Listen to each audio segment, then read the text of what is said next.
Hi, so this video is going to be all about clinical attachment. As I had promised in the last video that I'll make a separate video about this topic because it's so important. Again, I'll be taking use of the whiteboard to explain most of the things. So let me start off by telling you what is a clinical attachment. I'm not going to give you any fancy definition. I'm just going to give you a simple example to understand what is expected for when you're doing your clinical attachment. Okay, so let's say I'm one of the persons who has arrived in the hospital for day one of my clinical attachment. So my main goal during this period of my attachment is to observe and learn. Okay, I'm not getting involved in touching the patients or making their management plans. No, I'm only observing what is happening in that particular ward, in that particular department. So yes, I can take part in all the meetings. I can go around with the different doctors who are seeing patients, but I can just stand back and observe what's happening. So when you actually go for your first job in the UK, you will have some background of how the system works, how the computer, how the IT system works, and what is expected of a junior doctor, what is expected of a consultant, what is expected of a registrar, and the other people who are involved in the patient's care. All right, so this is a very simple example of what you're going to do in this clinical attachment. Okay, I'll be talking about most of the other things on the whiteboard. So let's move over to the whiteboard now. So let's talk about when is the best time to do your clinical attachment. And this would be after your PLAB 2. So you're going to come to UK for your PLAB 2 because it's only held in UK. You'll be coming here on a visit visa, which is usually by default given for 6 months. So let's say you attend the academy for 15 or 20 days. You practice for about a month and a half or 2 months after that and appear for your PLAB 2. So let's say you get done with PLAB 2 in about 2 or 3 months. So you still have at least 3 months remaining on your visit visa and you would still be waiting for your result. It will take about a month. So ideally you should book your attachment after the PLAB 2 exam, okay? And while you're waiting for the result. This is the best time because you would have enough time on your hand and there's nothing else left to do. You could go and explore UK, but still you would have enough time for that as well. Okay, so that's the when of clinical attachment. Let's talk about how. How are you going to apply for clinical attachment? So first things first, you need to plan well in advance about applying for clinical attachment while you are still in your home country, okay? Because you cannot come and start applying after you land in UK.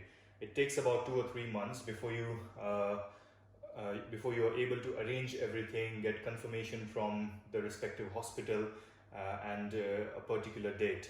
So the easiest way to go about this is find a hospital of your choice, okay? Basically any hospital in the city of your choice where you want to do your attachment.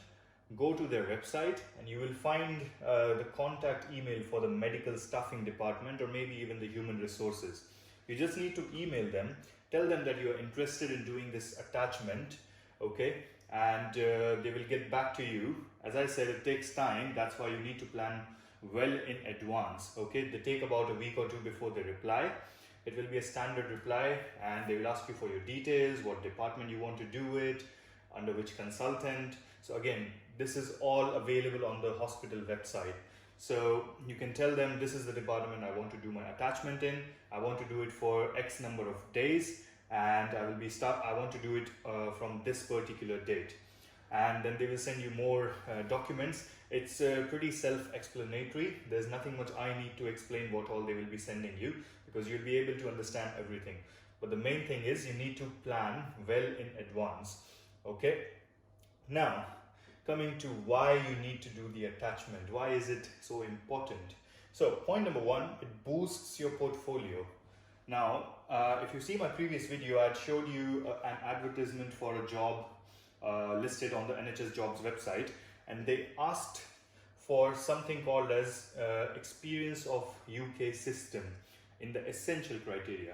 So this is the only way as a fresh graduate without GMC registration to show that you've got some experience of the NHS system. Because during this attachment, what you're essentially doing is you're shadowing a lot of doctors, the consultants going on ward rounds, and you're seeing how the system works. So you can talk about this in your interview, okay, that you've done the attachment, you know how the system works. Okay, so that's first point. Secondly, when you're doing this attachment, after completing this attachment, you might get a letter of recommendation from the consultants you were with during the clinical attachment. Okay, you will find at least one generous consultant who will be happy to give you this letter of recommendation. All right, and the most important thing actually is that you might actually get a job offer from the same hospital. So let's say you have completed your attachment and they've got a vacancy coming up in the next few weeks or in the next few months. Okay, let's say one of their doctors is going to resign. So what they might do is, instead of listing this job on the NHS jobs website, they might offer you an interview to take that post. Okay, so this I feel is the most important point in why you should be doing a clinical attachment. Trust me, some of my friends who did attachment at my hospital, they were given job interview offer. Okay, not the job offer exactly, but obviously once you make it to the interview, it's not really that difficult to get the job as well. So this is a very important point. Okay, so how long should you do the attachment for? Ideally, most people do it for 2 weeks. Okay, 14 days are more than enough for this attachment. All right, you will learn everything about the system in 2 weeks if you are keen, and if you're staying there for at least 8 or 9 hours. Okay, you shouldn't really do it for more than 2 weeks. I mean, you can, there's no harm in that, but 2 weeks are enough. And one final thing, what is the cost of this attachment? I know most of you must be thinking how much you will have to pay. So it is free in most of the hospitals. Okay, so if let's say you applied for an attachment and at the end of everything the HR mails you that you will need to pay £500 for this attachment, I would say just say no to that and find a different hospital, because most of the hospitals provide it for free. You don't need to pay anything. The only thing you might need to pay is something called as the DBS check. Okay, that's something like a police verification. It's all online. So it's just £30 I think. Apart from that, there's nothing else you'll need to pay for that. Okay, so it's mostly free. So just find a hospital who's letting you do that for free, and you'll find a number of hospitals. All right.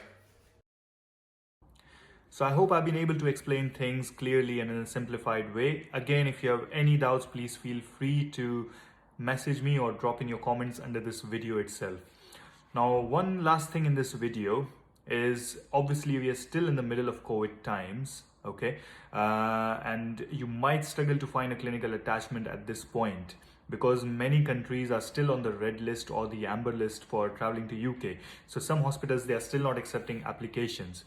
So just be patient, okay? People have been struggling to find a PLAB 1 date, PLAB 2 date, and it's been a hard year for every profession, not just for us, okay? So just be patient.